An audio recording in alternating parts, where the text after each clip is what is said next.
hockey fans, are you ready to brave the wild? With me, your host, Paladino Joey, or Joey Awajan. Brave the Wild is available on iTunes, Google Podcasts, Stitcher, and Double Twist. I want to thank you once again for joining me today here on the Brave the Wild show. Minnesota Wild, well, they played 3 games recently, and they got 1 point out of it. What? I mean, that's freaking awful. And they haven't scored a goal in 156 minutes since, about midway through the New Jersey game when they were leading 4-1 and still found a way to not come out with the win. They got a point out of it. They got a point and stuff. That's about it, though. Shut out by St. Louis, shut out by Anaheim. Bruce Boudreau's 31-second press conference said it all. I mean, there's nothing else to say, really. It was just like, you know what? We just didn't play well at all. We didn't show up, and that's basically all Bruce Boudreau had to say, to paraphrase.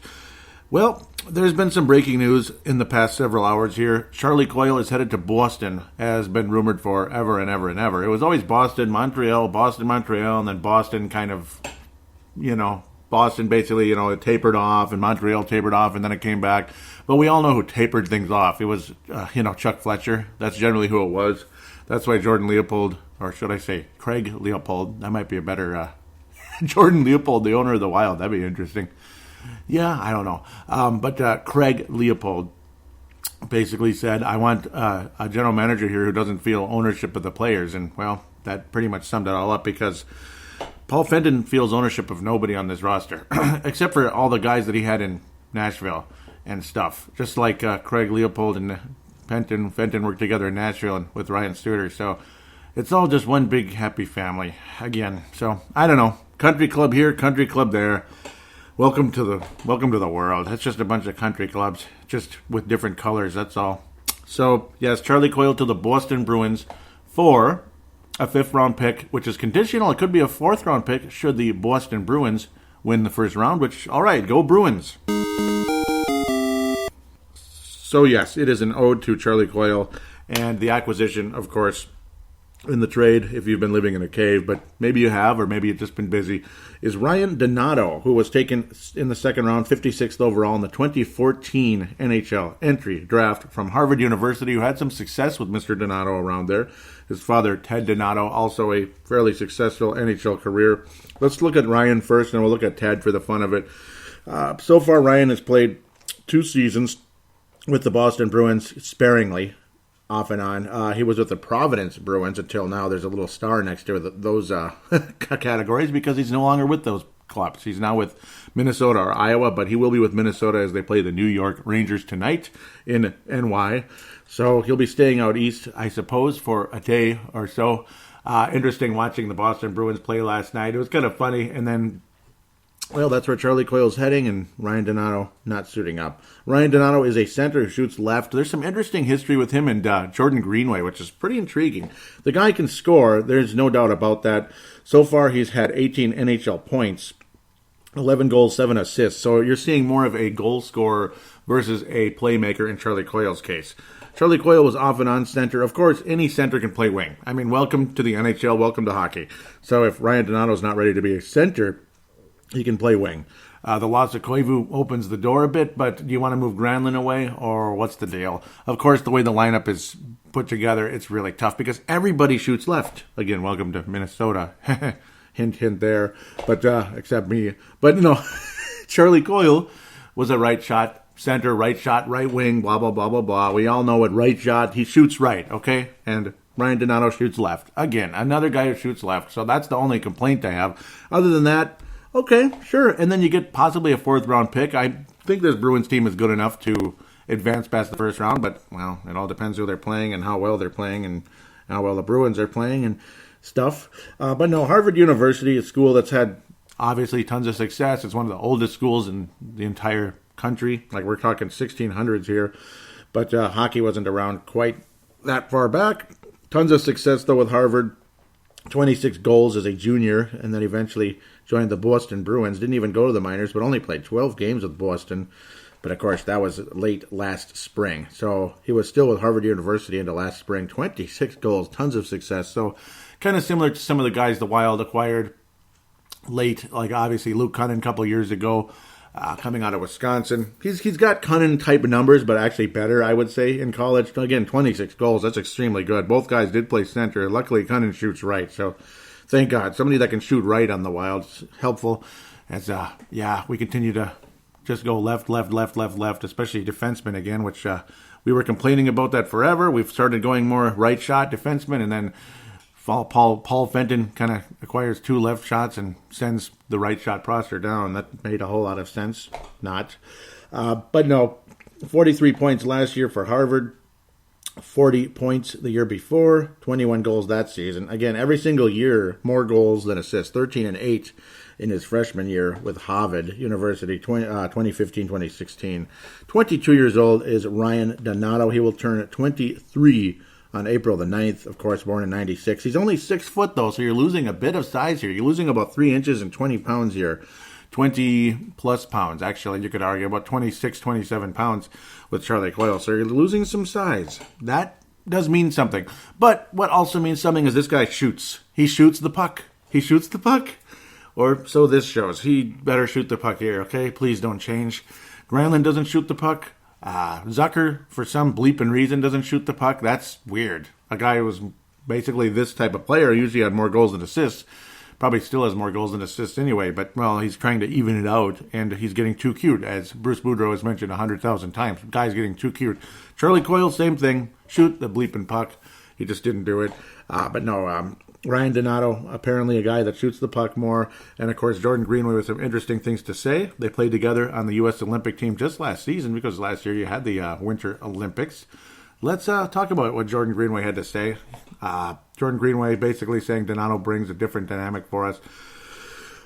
Okay, so ultimately this article coming from New York, because Minnesota Wild beat writers are over there. This is actually wild.com, but it's good to get the quotes. Jordan Greenway saying he's a good kid. We didn't leave much when we were playing. We got to spend plenty of time together. So, okay.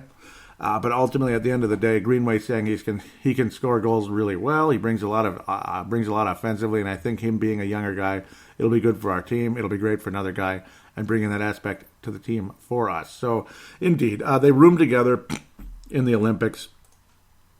They played on the same line, as you'll hear. Also, shout out to Chad Walski, who was commenting about that on the Facebook page. Chad Walski, welcome to the show. If you're listening, cool. Just found the show for the first time. Of course, the Minnesota Wild Hardcore, one of the big boys over there, one of the big admins who posed a lot. Great guy. Continuing comment here from Greenway says he'll bring a different dynamic for us and a lot of energy. On the ice, he's a big threat. He's just kind of starting his career, but he can score goals and he's very skilled. There's a lot of good attributes he's going to bring to us, and yeah, that's great. So I hope so. I hope so. I believe there is a skill there. Unfortunately, small sample size so far in the NHL, but what are you going to do? He just came out of college last spring, so that's just how it goes. Minnesota Wild are filled with guys that just came out of college and such. Obviously, Susie a couple of years ago. Louis Belpedio, that was the example I was looking for, how he just came from college after his senior year with the Scarlet Knights of Miami, Ohio, last spring. He was just brought in last spring. So similar in that sense, similar age, blah, blah, blah. Maybe Louis Belpedio and Donato played many years together. Not the biggest guys ever, but not the smallest either. At least Donato's 6 foot. He's not like 5'8" or something. Hopefully Mason Shaw can have continued success. He's only 20 years old. We'll talk about him in segment number 2 there when we talk about the prospects and such. Poor Kel O'Reilly, he got a little tease. He's called up and now he's sent back down. It was just an insurance move, this and that, depending on how things go with health and such. Healthy players coming back. Hannes Aberg finally making his return. He played against his former club, the Ducks, and, well, nobody scored in that game. They're scoring opportunities here and there, but generally speaking, well, you're getting all kinds of different... everybody's got a different opinion on the games here. The players like, he played hard, and, well, you watch and it doesn't really feel like it. It doesn't really feel like it. You feel a lifeless approach. And obviously the coach didn't seem to think they played that hard. He didn't. So the continued frustration there. I'm trying to think of other players. But no, Yul Eriksson Ek, obviously, and Cunnin back together, split up, back together, split up, back together. It's like, I don't know. What the hell do you do? What the hell can you do at the end of the day? Let's do a little Charlie Coyle retrospective here for a moment. I'm not going to talk a whole lot about the games this week because it's just, we'll just go over them briefly, particularly the New Jersey game. That one's more interesting. The last two, just like, what really is there to say? They got shut out and they stunk. St. Louis is miles and light years ahead of the Minnesota Wild right now. I don't care who's got the last seed in the playoffs at this moment. This team does not look like a playoff team. Do the Wild look like a playoff team or do they look lifeless? Look at their plus minus the last few weeks. It's ridiculous. We're talking 12-0 since the Wild scored their fourth goal against New Jersey. 4 goals against New Jersey, and you can't beat them. Keith Kincaid stinks, obviously. Corey Schneider has been awful, obviously injured and all that. Came back from the injury and has just been a snake bit, blah, blah, blah. And then he shuts us out the rest of the way and starts this drought. So let's talk about Charlie Coyle first. Oh, yeah. So I'm going to miss the size. I'm not going to miss the lack of shooting because, well, let's harken back to 2015-16 when we talk about Charlie Coyle. Now, of course, he made his NHL debut after the infamous lockout of 2012. The Minnesota Wild had signed Parise, Suter, and it's like, here we go, rock and roll. We're gonna have a fun new team. We're the Miami Heat of hockey. Let's get her done. And then what happens? Well, nothing, because there was a lockout. And at least Charlie Coyle got sent down to the Houston Aeros, where he showed some scoring touch for the first time in his career, because you look at every other number he had, including at Boston University, way more assists than goals. So, again, Jordan Greenway is kind of similar. Boston University, same school, same type of numbers there. But he actually had more goals than assists in the AHL to Charlie Coyle, almost 47 games during that lockout time. 14 goals, 11 assists, 25 points. Comes to Minnesota. He actually had more goals than assists that year, too. Very promising. Comes back the next year, second-line center, all ready to go, and gets hurt in the first game of the season. Everything was all exciting or ready to rock and roll, and he got hurt. He broke I believe he broke his, I can't remember. He had a broken bone. I forget if it was his leg somewhere, a broken ankle, something like that. I think it was a broken ankle, if I remember correctly. It's about, that's 6 years ago, 13, 14. Second line center, he was so exciting, and people were like, wow, this guy looks like he is ready to really take off. He was officially the second line center for Minnesota. Oh my goodness, that was exciting. Fun playoffs and everything, but again, Charlie Coyle after that seemed to look like a timid player. There were years, it's like, gosh, he just barely got to 11 goals in 14-15. That was during the fun Dubnyk year. I remember he got like his third goal of the season. I forget if it was early January, late December, in a very, very, very close game against the Calgary Flames. He went 2-1. He made a great play, but it was like his second or third goal, so he showed no emotion because he's like, yeah, well, that's, it was an unbelievable play. And he just kind of was like, yeah, I scored. Yeah, finally, So he wasn't all celebratory about that.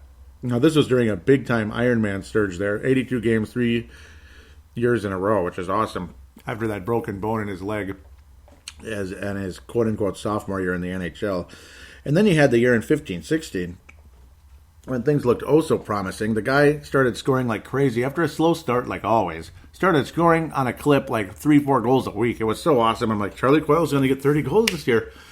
He scores his 20th goal on March the 1st. March the 1st. And he doesn't score again until like the last game of the season. It was just really, Charlie, he could have easily had 30 goals that year. And it just completely stopped. He wound up with 42 points that year. That's it. I thought he was going to wind up with 60-something with 30 to 35 goals, and he wound up with 21. March the 1st, he scores his 20th goal, and it just stopped for a month and a half, 6 weeks, no goals. He scores in the final game of the season in some crappy loss, whatever. That was extremely depressing. I mean, we're talking depressing, folks. That was during the Torch. Obviously, Yo had been fired, and then Torch took over. Yo was fired sometime in February that year against the Boston Bruins, which would be Charlie's eventual team. And obviously his hometown, or at least one of his, it's close by his hometown from Massachusetts there. 21 goals and just stops. Next year, what does he do? 18 goals. He wound up with 56 points, though. Great season. Bruce Boudreau's first year. Everybody looked sharp. Everybody was sparkling. Eric Holla was getting points. Eric Stahl was a wonderful addition. Zucker's numbers were up after he'd struggled forever, though he had that sugar high with Torch. Charlie Coyle just died under Torch. I don't know what the problem was there. I don't get it. I mean, he was working so well. But Torch, Eddie, of course, only a couple months with the team. Cool guy. And, that's how things go there. You got to go Canadian. I guess all the American coaches said Minnesota's have had zero success, unfortunately, with Todd Richards and Torch. But Torch, again, there was that wonderful sugar high that seemed like forever when he blew the heck out of the Blackhawks in the only outdoor game the Wild ever played. Coolest uniforms ever, in my opinion. You got the North Star stripes, but the Wild colors, freaking cool. You got to see Mike Modano. Who's this Modano guy who keeps showing up, though? Who's this Modano guy? You know, I use his name on the show. You hear his name a lot, but is that Mike Modano over there with the general manager and Leopold and stuff? Huh. Conspicuous. Yeah, well, something's going on there, obviously, where a lot of publications will tell you that he's looking for a high-profile job with Minnesota, or, such. So something's going to happen with Modano, I do believe. Russo was reporting it, and he was kind of keeping it under wraps. He said it's been going on since December. Michael Russo, for those of you that don't know who that is, but I'm sure most of you do. But no, Charlie Coyle, again, very quiet in the goal-scoring department, always looking to pass or whatever the heck he's doing. I'm not sure. 18 goals that year, though, in Bruce Boudreau's first year. 38 assists. Look like, here we go. Finally, Charlie Coyle is going to be a 50, 60-point guy, and then next couple of years, oft injured again, broken bones. 37 points last year, only 37 points. And it's like, when are you going to trade Charlie Coyle and what are you going to get for him? That type of thing. This year, extremely slow start to the season.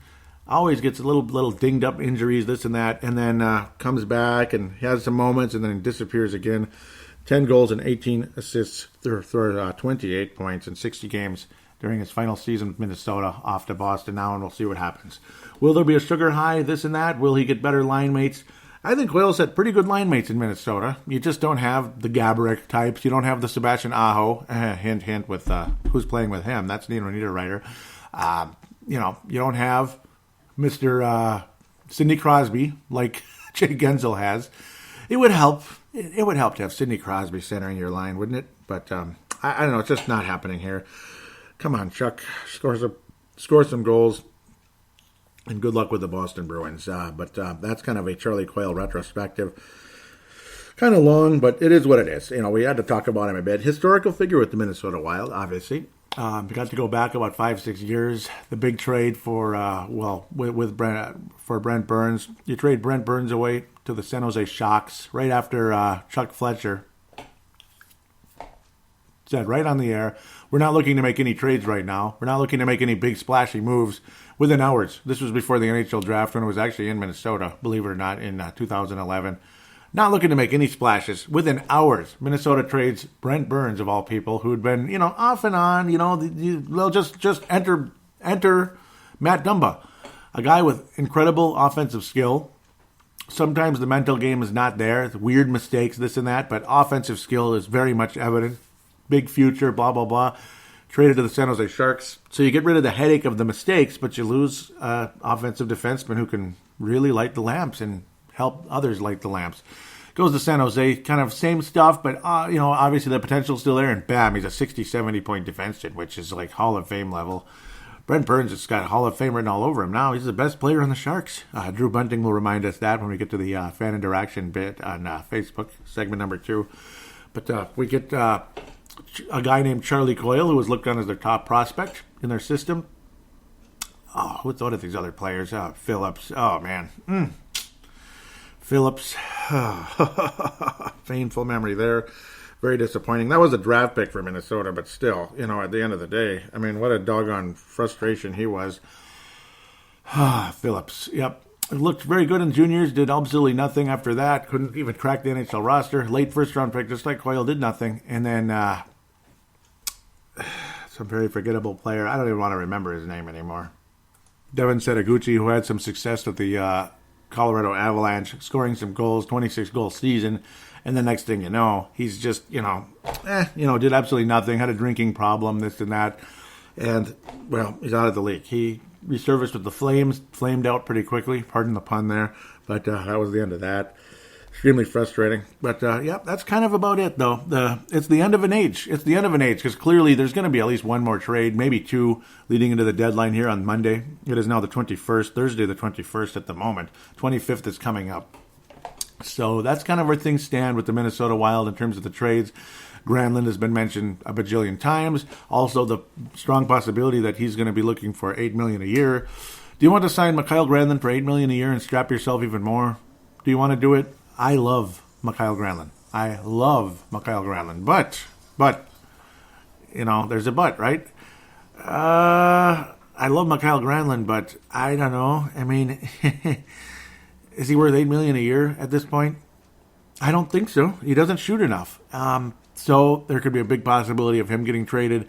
Eric Stahl is doing everything in his power to not get traded. He wants to just stay here, wants to raise his kids here. And thank you, Eric. I appreciate that. I appreciate your wanting to be here. But I don't know. I mean, if the Wild can get a first-round pick and something and change, first-round pick and change, or maybe like another, Donato type of guy, young, up-and-coming 22-year-old, well, I mean, I don't know. That'd be nice. And the other player, of course, is Jason Zucker. Up and down, up and down. The guy scored 33 goals last year, 60-point season. What a player he can be when he wants to be, when he's on his game. But he's just another enigma. I don't know what's on that guy's mind. I don't know. I mean, he's right there with Coyle. He's still under 30 points on the season. He's doggone frustrating. Never scores in the playoffs. Just never. Coyle never scores in the playoffs. Granlund, well, he had a really good playoffs against Colorado. And when we're talking Colorado, what year was that? 2014, right? So, I mean, that's a long time ago. So I can't get too excited about 2014 anymore, as nice as it was. So, I mean, he hasn't had a lot of success in the postseason. As great of a player as Granlund is, I love him to death. But I don't want to give him $8 million a year. The other player mentioned, which would get you a haul, but it would be like, I mean, I don't think I'd do this one. Jared Spurgeon. I mean, obviously he's my favorite player on the Minnesota Wild.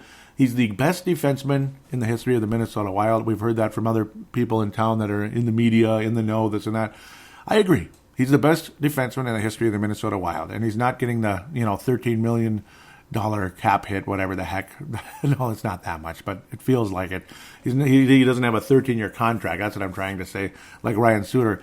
But I don't know. I wish their salaries and their contracts were flip-flopped. And Ryan, it's like, I don't know, can we give you a smaller contract after that or something? Short contract, short term, if you want to re-sign, which I'm sure we'd almost be forced to. Craig Leopold and Paul Fenton, Ryan Suter, it's like, I don't know. It's like the Illuminati of the Wild. Those all-seeing eyes and all that. That's kind of those three. You know what I mean? Yeah, I don't know. When you fired Fletcher, this and that, you fire this guy, you fire that guy, but then it's like you look at the big picture. It's all one big happy family. That's the one thing that concerns me because I don't think that's always a good idea. I think you got to get outside the box a little bit. So I'm getting more and more concerned when you look at the big picture of this whole Minnesota Predators thing. It's scaring the crap out of me. I mean, it's getting really short-sighted, too. Anthony Bitetto, he's got a cool name, a cool voice, cool personality, but he stinks. So, I don't know. What has Anthony Bitetto done for this team other than screw up the whole defensive pairings? That's all that's really accomplished with that acquisition. So, I don't know. He's been good, says Paul Fenton. Yeah, says you, Paul. Just like Paul was saying back to Mike Russo about certain players underachieving. He's like, yeah, that's your opinion, but I don't see it that way. And obviously, the general manager is not going to do that. And Paul Fenton's not the type, so maybe behind the scenes he's very frustrated. But still, do you really think Anthony Bitetto's this, must-have addition to the roster? If you're an expansion team and you don't have enough pieces and you're just kind of screwing around trying to get high draft picks for a couple of years and hope to God you get some good players that can build a roster, that's what Anthony Bitetto is at this point, or just a roster filler. Or he should be in Iowa. I don't know. I mean, God bless him. God bless him, But I'm not too impressed at this point with that guy. I don't think anybody is. Again, you're moving Brodin out of position. He'd been playing so well from the left side, and he's just, he's not the same guy. Greg Pattern, I don't like that addition either. Overpriced for what he is. I'd trade him for a box of chocolates right now. I'm not that impressed. Okay, he's not that bad, but he's not good either. The mental mistakes provides no offense. So you get the mental mistakes, like the Dumbas, this and that. He's not that out of control, but just saying, you get weird, stupid turnovers, mental mistakes with zero offense. So, okay, that's great. Over $1 million a year for that guy? Okay, sure. Anything you say, right? See, Dumby, you get the weird gaffes, but then he's like a 50-point defenseman. Maybe 60, and he might have been this year because he was really stepping up, and it sucks for a guy who relies on his upper body strength to launch those dumb bombs, as we like to call them. He's not a big fan of them, but we'll use it until he sues us for it, I guess. Dumb bombs. But yeah, when you have a torn pectoral, which is your torso muscle, well, I don't know. Hopefully you can get that back to where it needs to be. So that's a sucky situation there, of course. Oh, I'm sorry for the doom and gloom, but where's the positivity? It's lacking other than Parisi's playing well. Greenway had been playing well. He's gotten quieter. We'll see. Maybe we can get him with Donato. The only problem is they're both left shots. So Donato will have to be a center if he's going to play with Jordan Greenway. Or somebody's going to have to play out of position again, which sounds so familiar around here. Let's just let him play out of position, Put the left shot on the right side. Who cares? It is what it is. It's hockey. He's a hockey player. He can play wherever. Yeah, it doesn't always, you're not always going to get your best product that way, So I think most of you know that already. You're more educated in hockey than I am, right? Well, some of you might be. That's how it goes. The New Jersey game, let's look at that very briefly. The last two, they just were not good games, period. They got shut out. They got outworked. They didn't show up, and that's my summary of both of those games. I don't even want to talk about them anymore. There was a goal that should have happened for Minnesota against the Anaheim Ducks. It was called incorrectly and whatever. But we still would have lost 4-1. You could say there might have been a momentum turn, but whatever. The Wild, right before this game versus the New Jersey Devils in the Xcel Energy Center, Bruce Boudreau basically went Joe Namath and said, we're going to make the playoffs. We're going to make it. I'm not Joe Namath or anything, but we're going to make the playoffs this year. They respond great. They kicked the New Jersey Devils' butt for the X amount of time. Brad Hunt was moved to right wing, which I'm okay with, even though he's a left shot. But he's not bad out there. Left shot, he can play left wing, right wing, whatever. I think Brad Hunt should have been a forward in the NHL. I don't know. Some of you might think, what the hell is this weirdo talking about? But he's obviously not a very good defenseman. That's why he hasn't seen a whole lot of time in the NHL. Defensive defenseman. So, I don't know. If he can score goals and provide offense at the forward position and play on the second power play unit, that's not a bad addition and that's not a bad idea. I think he would have seen more action in the NHL if he was a forward. So I think that's kind of a crying shame. That's why you're not seeing a whole lot of sample size for the 30-year-old Brad Hunt over the years. So, scores in the power play to open things up. Eric Zanek gets a turnover, scores his 5th goal of the season. And then you get Marcus Johnson to get his 11th goal off of a turnover. Nick Seeler gets a puck to go past, but yeah, Brad Hunt adds an assist. So again, Brad Hunt, a couple of points. Kyle Rau with his first NHL point this season.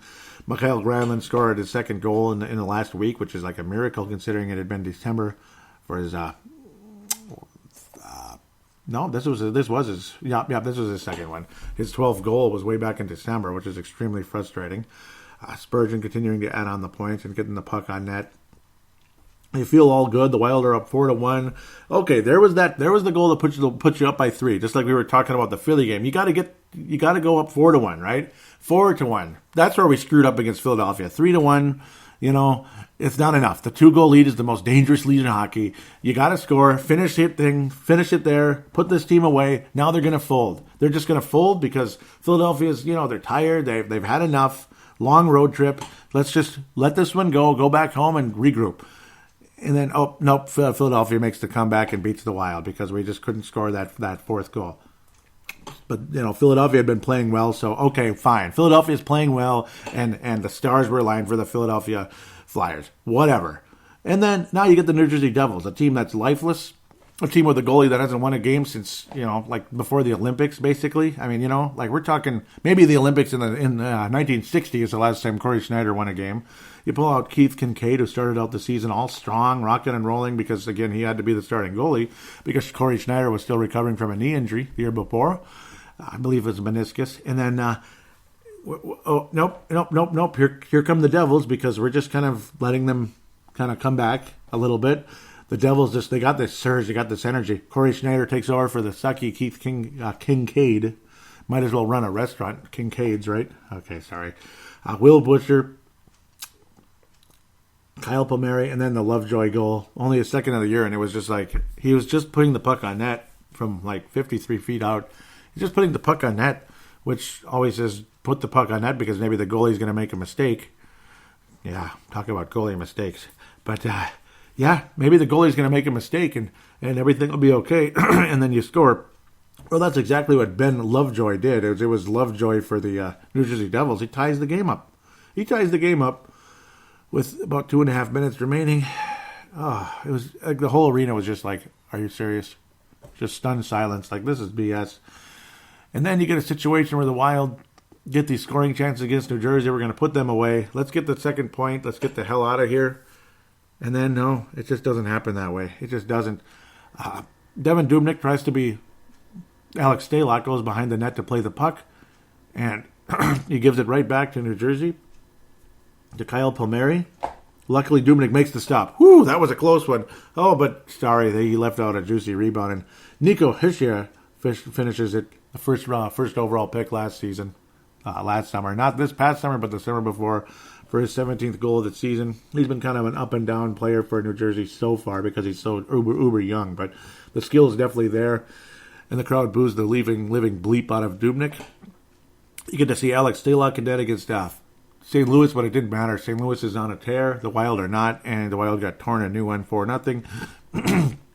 Anaheim has Bruce Boudreau's former boss, the general manager, take over Randy Carlyle. And Anaheim, well, they just played better than Minnesota. Minnesota barely showed up for that game, despite some good moments here and there. But generally speaking, it just kind of was what it was. Great week. But, it's the end of an era. It's the end of an age. Charlie Coyle's going to Boston. Niederreiter's on Carolina. We're making weird moves like Geppetto Botetto. I don't know. Good for him. I like Botetto. I like the name, but I don't think he's a fit for this team. If I was a general manager of the Minnesota Wild, I don't think I would have never even made that waiver claim. Or if I did, because I thought, okay, he can add some depth somewhere, sometime, especially for an emergency situation, he would be he'd be in Iowa.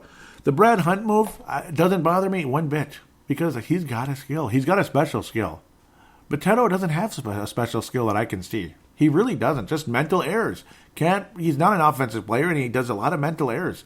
He's got Nick Schultz's offensive capabilities with, I don't know, like everybody's worst nightmare type of mental errors at times. And then occasionally he's solid and okay. No special skills, no special size, no special this, no special that. So what was the point of that? And, of course, the position, a position of need. It wasn't a position of need. Ryan Suter's healthy. He's healthy enough to play. He's not been that healthy, though. But you have a bajillion left-shot defensemen. You got Suter, you got Brodin, you got Steeler. So you signed Botetto. Or claim Botetto, pardon me. The Brad Hunt move doesn't bother me at all because he has a special skill. And I think there's something there.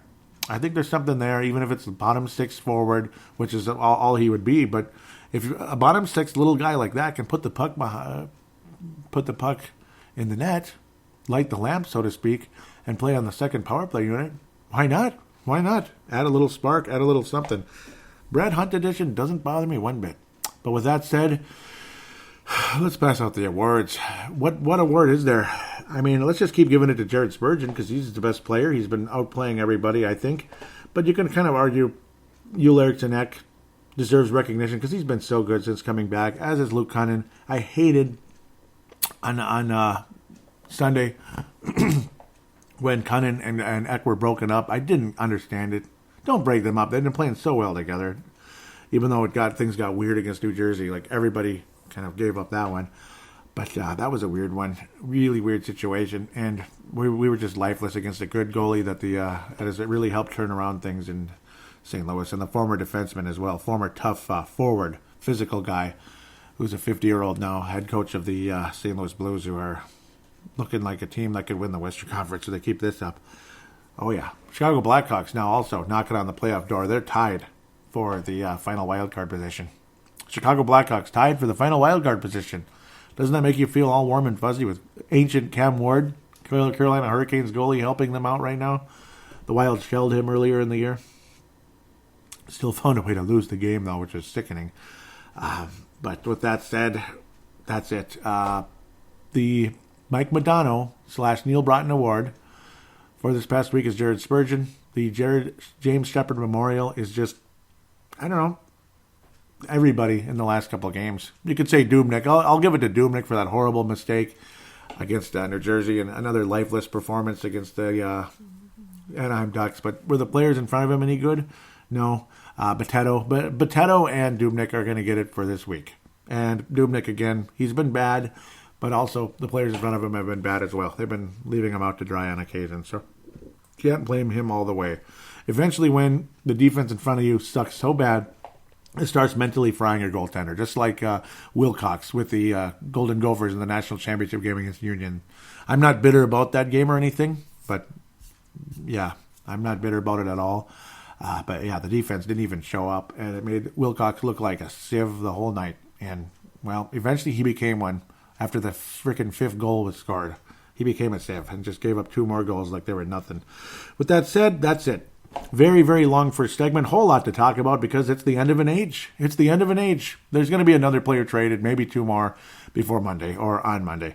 So it is the end of an age. Clearly, this unit, this core is finished. Parisi and Suter will still be here, whether they like it or not. But the rest of it, it's we're moving on. That's just all there is to say. We'll be back for segment number 2, where we got 4 games to preview, and of course, we're going to look at the prospects.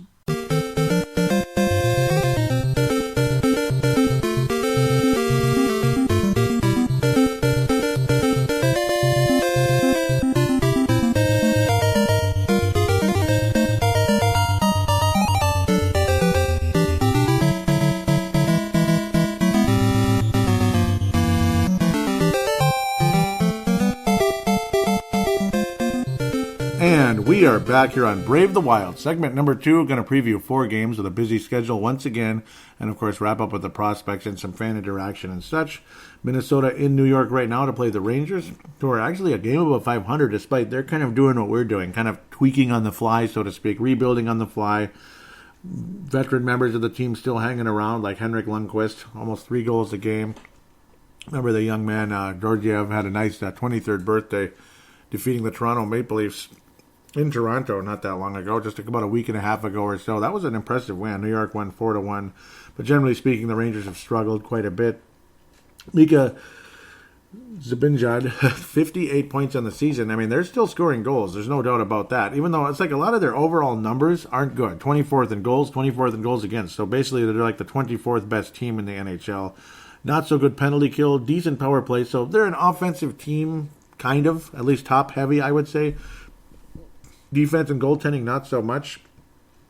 This is a winnable game, but are the Wild going to get it done? I don't know. If the pattern continues to the New York Rangers, the Wild win this game because, yeah, they beat the Toronto Maple Leafs 4-1 on February the 10th. 2 days later, they lose to Winnipeg 4-3.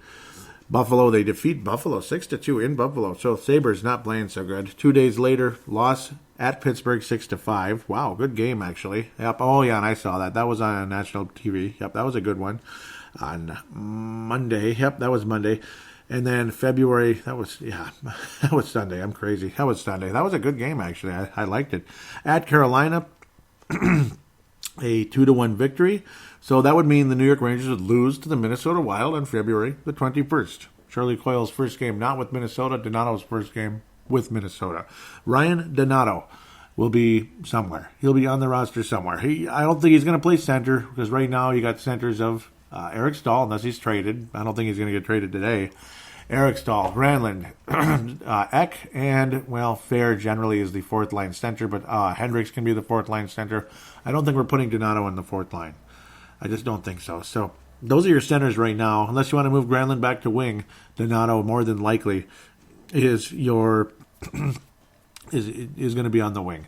So Granlund will be the center, of course, because you don't want to move Eck up to the 2nd line, even though you could say that line has been awesome. Obviously, as long as they continue to play together, the line of Eck, Foligno, and Cunnin on the right side, that is a great line. Great line. But even Cunnin can play center, and he hasn't so far where Eck generally has been.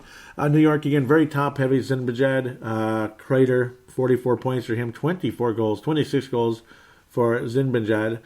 Kevin Hayes is a guy who's been mentioned in trade talk as well. Zuccarello's been mentioned in trade talk. Valuable players. Jimmy Vesey, that's an up-and-comer right there, kind of, sort of, 28 points. I don't think he's got any relation to Peter Vesey, the NBA columnist who's been out there. He's mostly retired right now, unfortunately. Kevin Shattenkirk, again, has just disappeared off the face of the earth.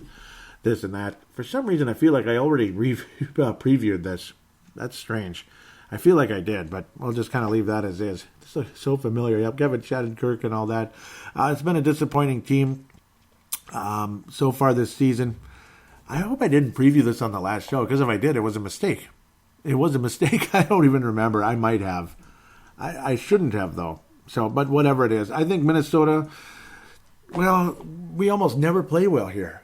But Detroit has snake bit the Wild. And if you're going to look for a win in the upcoming games, unless the Wild just completely tank the rest of this month, which could happen. It could easily happen because these are the last 4 games this month. 27th to 28th, there's no game. The Wild have lost all of their last 5, of course. They've lost every game except New Jersey on the road. That 4-2 win in New Jersey was nice on the 9th.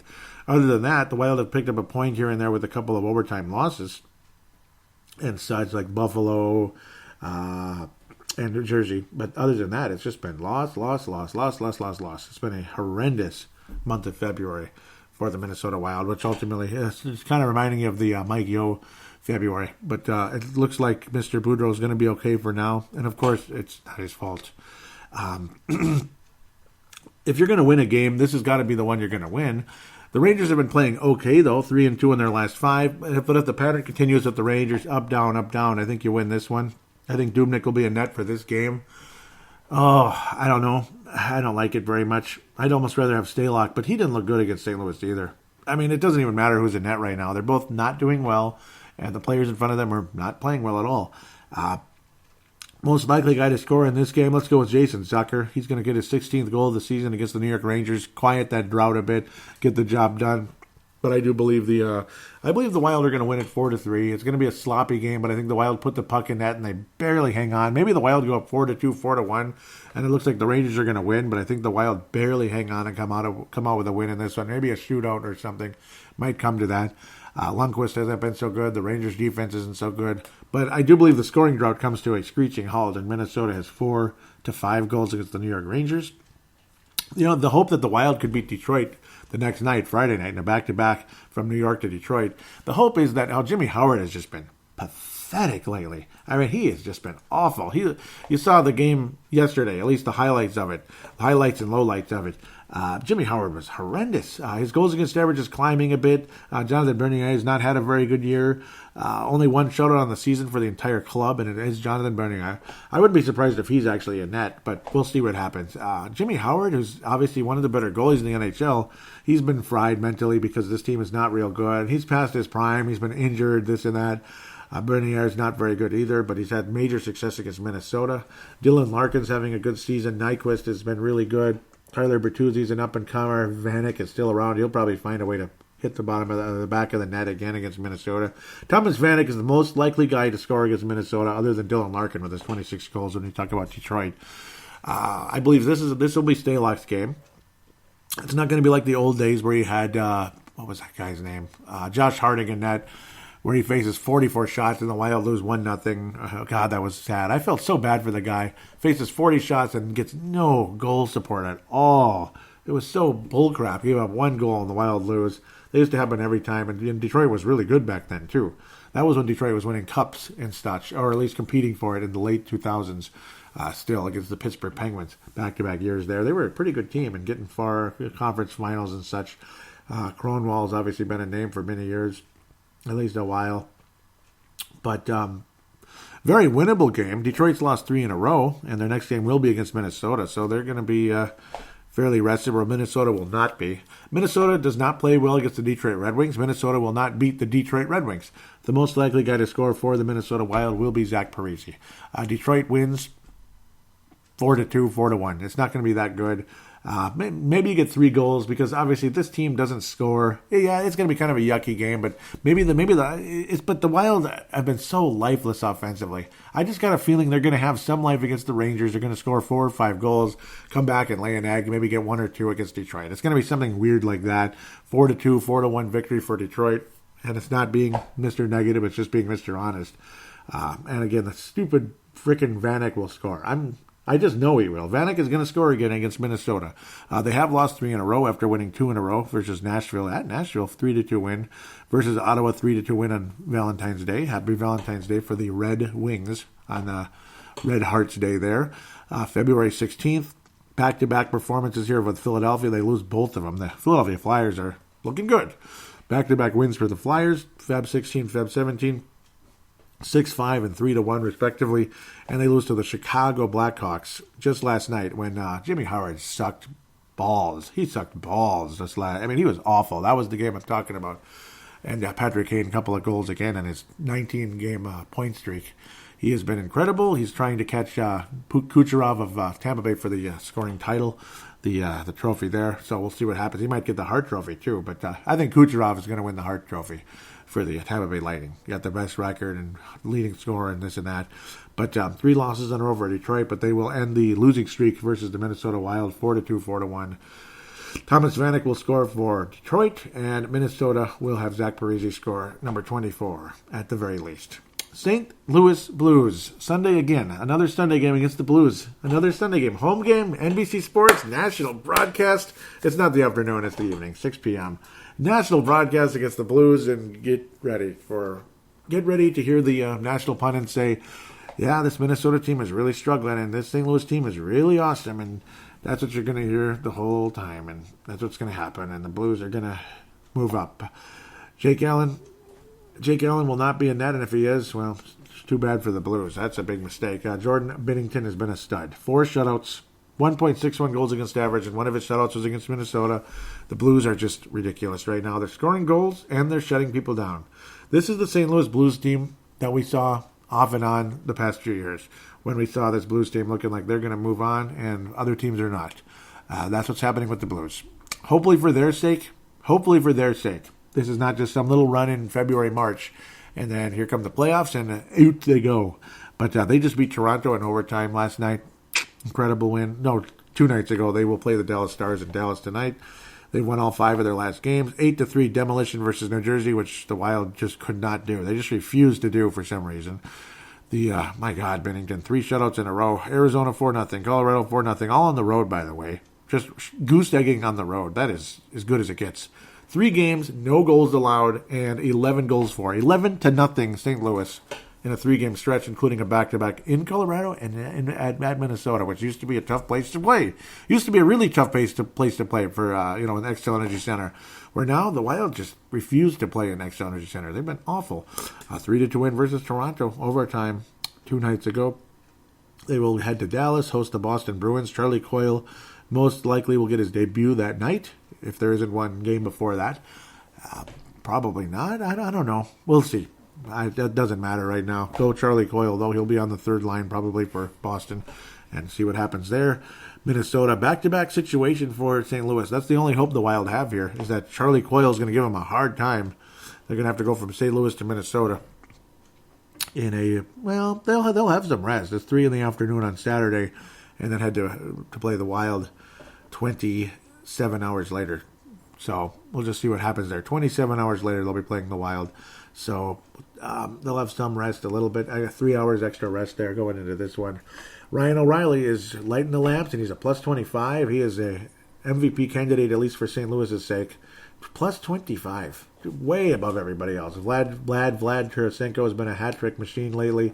Braden Shen has been a consistent player the past 3 years. He'd been so quiet, but he's finally picking it up again. He has really been quiet. Second-line center for St. Louis. Ryan O'Reilly leading the way from the Buffalo Sabres. Just been an absolute stud. 61 points. Again, a quiet, weird start for this team. The Mike Yeo experiment didn't work out as well as it probably should have. They have a pretty good guy in place right now who I think deserves an extension at the end of the year. I don't think there's any doubt about that. This is not a sugar high. There's way more going on here. And, of course, it helps when you have Jordan Binnington in net. St. Louis hasn't had a good goalie since freaking Joseph, I swear. Jake Allen was not that good. Brian Elliott I've always liked, but he's underachieved a little bit over the years. Chad Johnson's what he is, probably AHL-level goaltender. He had a couple games in there when he was the backup for Allen. He was awful. Binnington has been fantastic. Jaden Schwartz, obviously another defenseman for St. Louis, who's been around for a while and been great. David Perron, one of those valuable second-line wingers out there. St. Louis wins the game, bottom line, 4-1, 4-0. I don't know. Is it going to be 4-0 again? Maybe, because that's St. Louis right now. But I don't know. I think the Wild score in the game. I think we find the back of the net somehow, some way. Parise's always had success against the Blues. I think he'll score the goal. I think Parise's going to score against Detroit and St. Louis. Back-to-back games. Parise's going to keep his little thing going here. He's been wonderful all year for Minnesota. Let's go with Joel Eriksson Ek. I think he's going to score against this club for against the St. Louis Blues. But I think the Blues score 4 and Minnesota winds up with 1 or 2 or 0 at the end of the day, and the Blues win the game. Bottom line, they're just a better team right now, and they're probably the best team in hockey right now. The rest of the season, we'll see what happens. But at the moment, St. Louis is number 1, and Binnington is a big reason. They're 6th in the league in goals against, thanks to Binnington, because before that, they were one of the worst teams in the league. Now we play the Winnipeg Jets, who are still in first place in the Central Division, 16 games over 500, 4 overtime losses on the season, 7th in the league in goals, 5th in the league with a power play of 24.7%. Damn. So they're really a strong power play. Penalty kill is literally on the opposite side, the bottom third of the league, 13th in goals against, so they're average in net and defense and all that. That's one of the reasons why Winnipeg is a little bit more beatable than they have been in the past, because they've had strong defense, strong goaltending, but now their offense is just taken off. Mark Scheifele has been spectacular, 30 goals already. Patrick Laine, 25 goals. Kyle Connor, 23. Blake Wheeler, stats players up like you wouldn't believe. He's only a +5, but 57 assists on the year. That is insane. 22 assists on the power play. Dustin Byfuglien sets players up. Power play quarterback, 15. He's second on the team in assists, thanks to just again getting the puck on net, helping players out. Jacob Trouba, up-and-comer, still getting things going. He's already at 30 points on the year, so very good for him. Byfuglien has missed a ton of time. He's at almost a point a game. His value is just off the charts. Again, he was a forward years ago and just been such a valuable player that's joining Winnipeg. But the Jets have lost 3 in a row. Pretty surprising. And to some mediocre teams, and a Colorado team is playing a lot better again, so watch out for them, because when they're good, they're good. They destroyed Winnipeg last night. Absolutely obliterated them. Winnipeg beat Buffalo on the 10th. Happy birthday to my dad and twin nephews, Max and Alex. 3-1 victory in Buffalo. Again, Buffalo just stinks right now. They beat the Rangers, did the Jets on the 12th, 4-3. They lose to Colorado at home, 4-1. Wow. Losing a home game to the Ottawa Senators, 4-3. Okay. At Colorado last night, 7-1. Just looked like crud. And the frustration boiled over. There was fight after fight after fight, cheap shot after cheap shot, a lot of cursing, a lot of swearing. Division rivals coming out. Winnipeg Jets really kind of losing their cool, losing their maturity a bit in this game. The hope is this continues. Vegas Golden Knights will host the Winnipeg Jets tomorrow. And then the Winnipeg Jets head to Arizona. Wouldn't be surprised if they lose another game coming up. We'll see what happens. And then they host the Minnesota Wild on the 26th of February. That would be Tuesday. And then you get some days off heading into March, which will again wrap up this previews part of the segment, preview part of this second segment, and off to the prospects. Winnable game for Minnesota. Winnable game. But is it a roadie? And yes, it is. Of course, a roadie for Minnesota. This team, the Wild, have played really well against the Winnipeg Jets. Connor Hellebuyck is averaging about 3 goals a game. Save percentage just under 91. Brossoit has been very good, though, in the time he's been in net. 10-3. Goals against average 2.41. I would give him a little more action.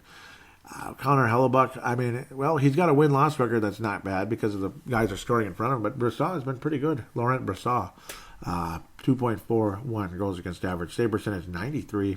He's got the only shutout out there. It's weird. Shutouts have disappeared as the goal scoring has been way up this season.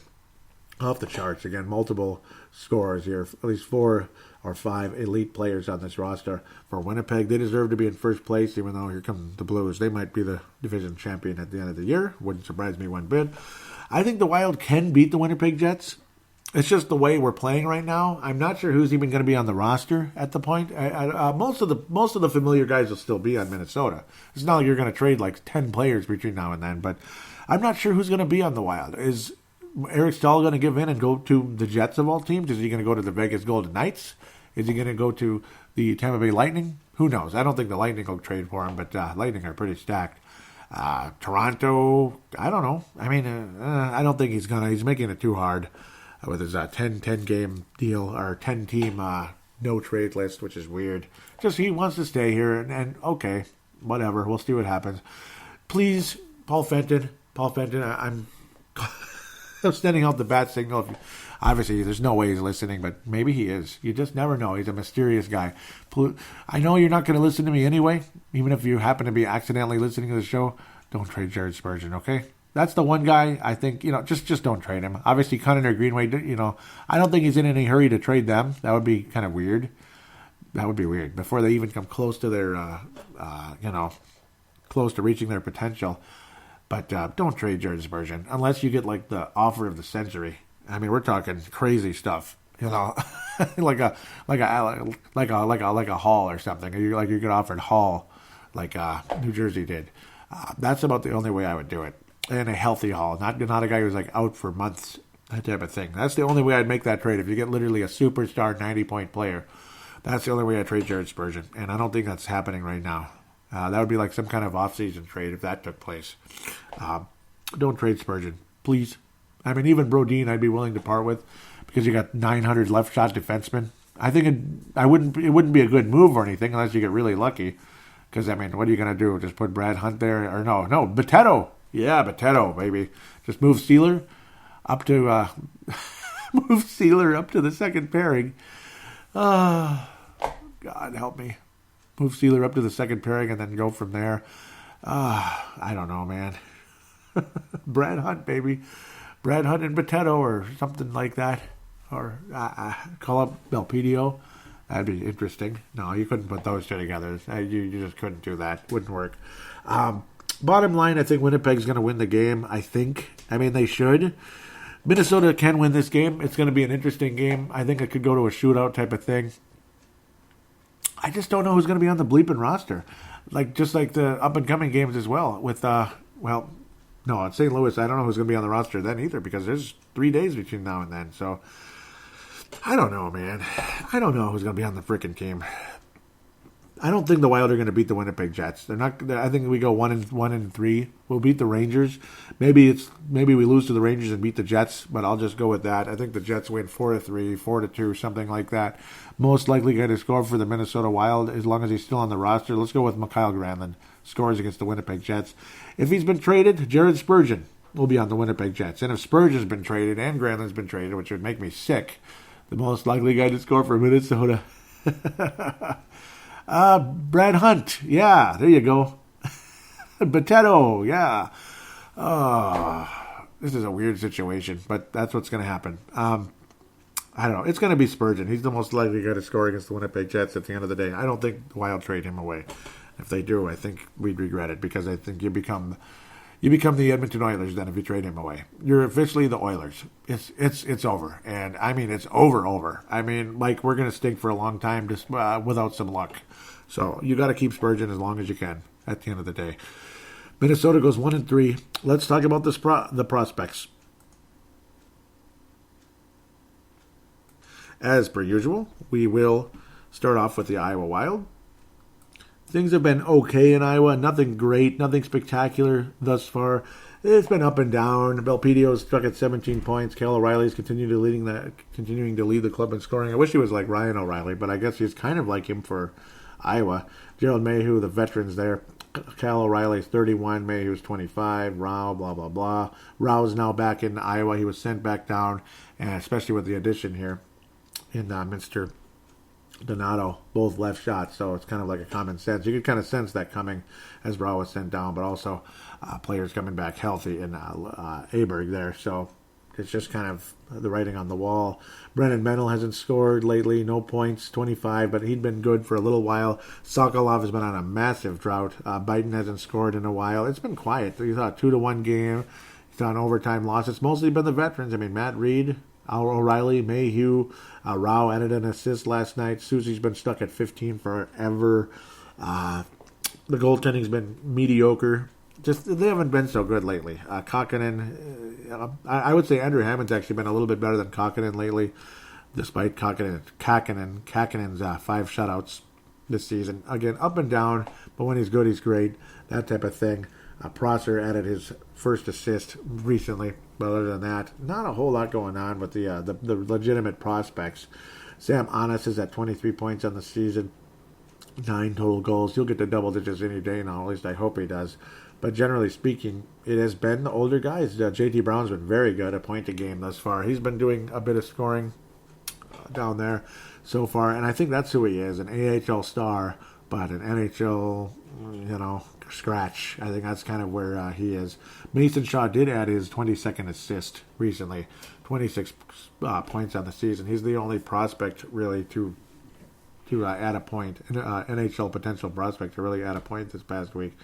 It's been extremely quiet, and Iowa's just not playing that great lately. I think they still make the playoffs, but they've just been up and down, been giving up games that I think they need to win. And I don't know, it's just kind of the older fringe career minor league type players that have been leading the way, and the younger guys haven't been doing a whole lot. So I'm a little bit frustrated with that at the moment. We'll wrap things up with fan interaction in a second. Look at some of the other young guys. Jack McBain hasn't been doing a whole lot still with the Boston College, but there hasn't been a whole lot given to him. He's at 11 points. Connor Dewar has had some good moments, obviously. Hat tricks and such. WHL. How excited can you get about the WHL? A little bit. He's had 73 points in 52 games, 34 of them goals. Again, he's just been a stud, so he needs to move up at some point, obviously, to AHL or something. I mean, I would say with Connor Dewar, I would love to see him at the AHL level, see what he can do. Hard to say, though. Sam Hench is against St. Cloud State, number 1 team in the country, off and on this season. He's now at 13 points. He added his 7th assist this past week. Minnesota Golden Gophers swept Ohio State. Incredible. Number 2 team in the country on the road. They swept them, and then they can't beat they can't sweep Fair State. They can't sweep St. Lawrence. They can't take care of business against the bleeping Michigan State Spartans. They did, but then you sweep Notre Dame, who's a decent team. You get absolutely obliterated by the 18th ranked team in the country in Penn State, who's not even a tournament team. And then you sweep the number 2 team in the country on the road. Wrap your head around that.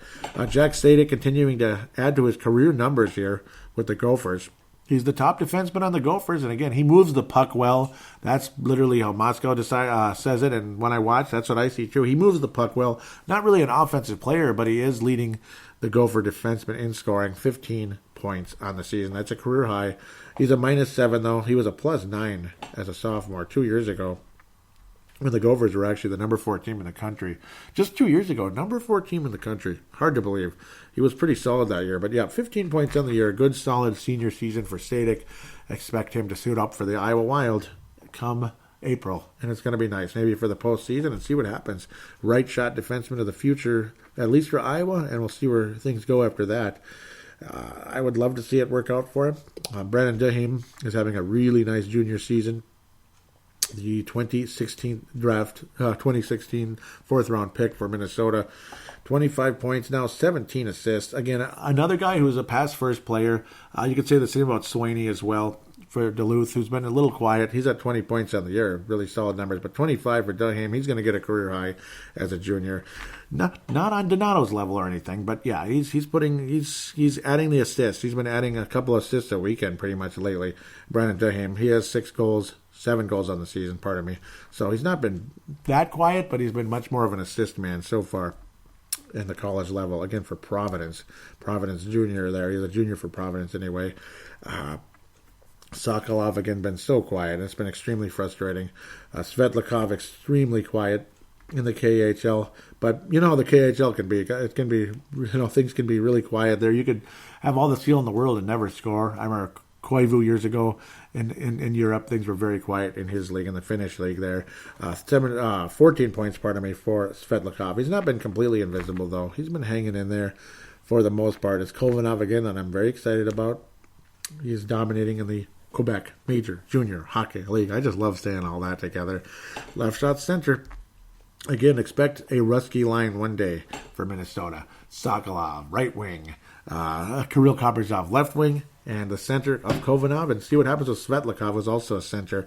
He might end up being a fourth line type of guy, though, in the NHL. Bottom six, third line type of guy, if Svetlikov does make it. He was taken in the 6th round, and Sokolov, again, was taken in the 7th round, so you can't expect him to be a superstar necessarily, but the skill is there. But can he condition himself? Can he be consistent?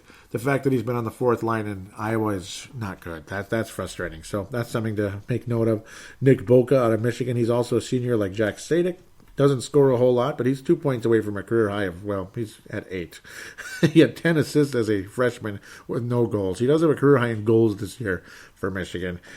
Obviously a big physical, talented guy, a minus 11, which is a career low for him. But Michigan hasn't been all that hot. Another right shot defenseman, 6'1". He plays a big game. He's more of a physical, aggressive guy than he is a size type of player. Just kind of plays a physical brand of hockey, physical defensive style, more so than at least being big. Like Nick Steeler's an actual large guy for the most part. So at the end of the day, the prospect pool is still fairly quiet, and we're looking to add more and more to that with draft picks and such, and this edition of Donato. But he'll be on Minnesota, not in Iowa, or obviously in the college ranks. He was already with Harvard for 3 years and came out last spring to Boston. With that said, let's look at the fan interaction segment and wrap up the show. I want to thank, Vince Germano retweeted the recent show, episode 201, X'd at the X. This one is End of an Age, episode 202, Thursday, the 21st of February in 2019. Thanks again so much, again, Vince Germano, for retweeting it to your friends there in Australia and some maybe American followers as well. Puck77 followed me, so I will follow them back. Thank you very much. Puck77, thank you. Cool. Also, some ongoing off-again situation here with the Wild, the trade deadline and such. It's going to be really interesting. Nope, that's already old. Yep. I was like, oh, is there another one? Nope, that was 14 hours ago. Charlie Coyle, who was literally told he's been traded. He was literally told he's been traded, but not sure to. But they don't know where to yet to take his equipment off the plane before they head to New York. So, very interesting. Ultimately, ended up going east, but not to New York. Instead, to Boston. So the Twitter account is @BraveTheWild, @BraveTheWild. Going to give a couple of shout-outs here first before I get to the Facebook page. The shout-outs are, first and foremost, Facebook.com/Minnesota Wild Prospects, or MNW Prospects. Look that up. MNW Prospects. You could just simply look that up in the search bar and join it. That would be great. Pavel Bunet and Marek Skyba out of the Czech Republic there. They keep up with the Minnesota Wild prospects, like I like to do on this show. They give it to you right there online. They'll keep up with you all the time. Pavel Bunet, very, very active, keeping up with all the different prospects in the KHL, obviously the AHL, the ECHL, which is, it's kind of like hockey purgatory, but on occasion, some good things can happen. I haven't kept up with the ECHL as much lately as I'd like to, because there's just not a whole lot of familiar names down there, and it's sad to see guys go from the AHL to the ECHL. Lots of struggling names down there who are just, their chances of making it are very slim. So we'll see what happens, obviously. But no, he keeps up with all the prospects. They do such a good job. Sorry for wandering there.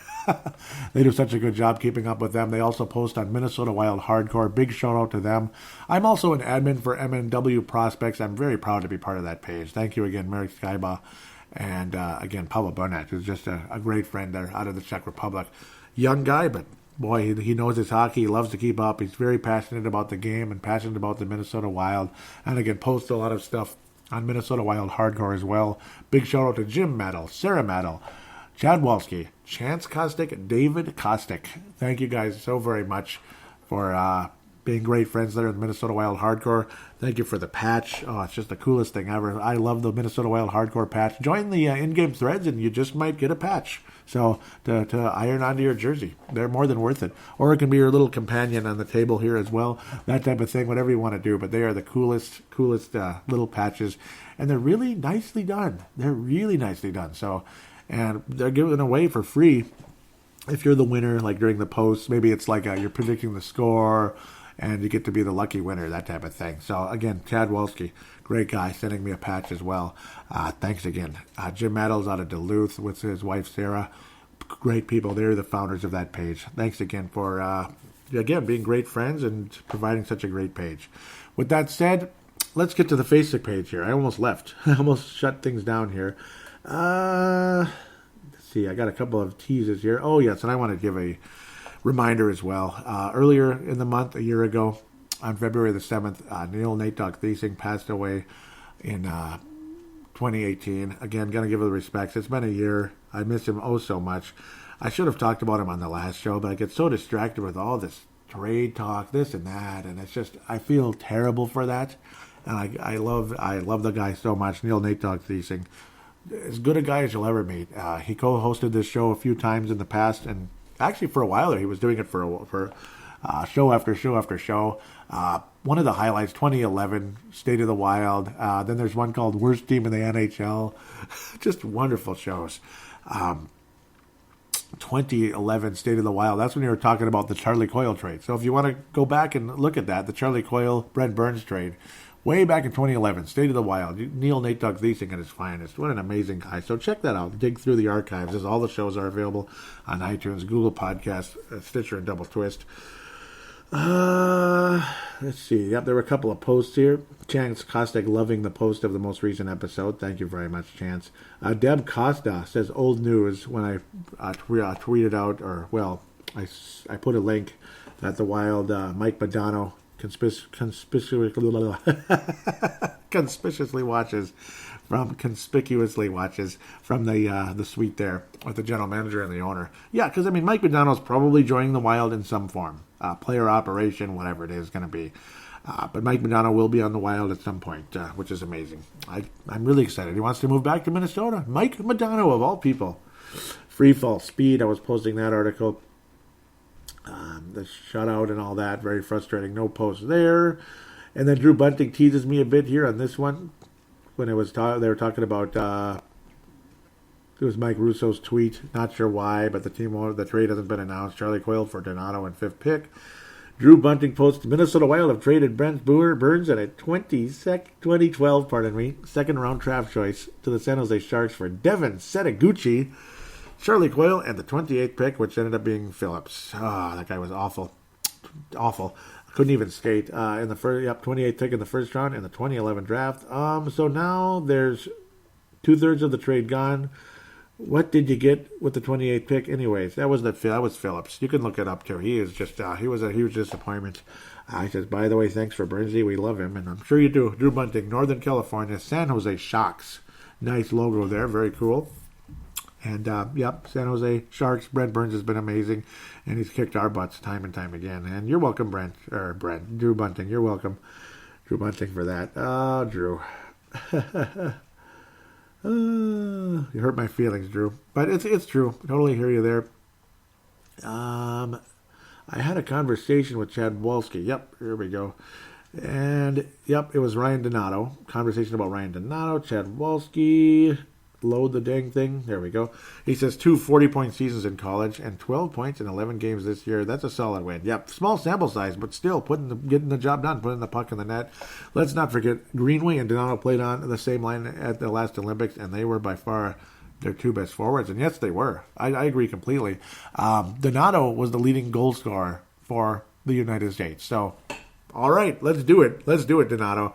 That's why you get the ice hockey sound in the bumper music in between the segments, because, when you think about Olympics, I think of ice hockey for the NES, because it's got U.S., Poland, Sweden, Czech, all them on there. So, absolutely. The Czechs very physical in that game. Very physical. So I can imagine Pavel Bunet smacking me around a bit on the hockey rink if he was to suit up.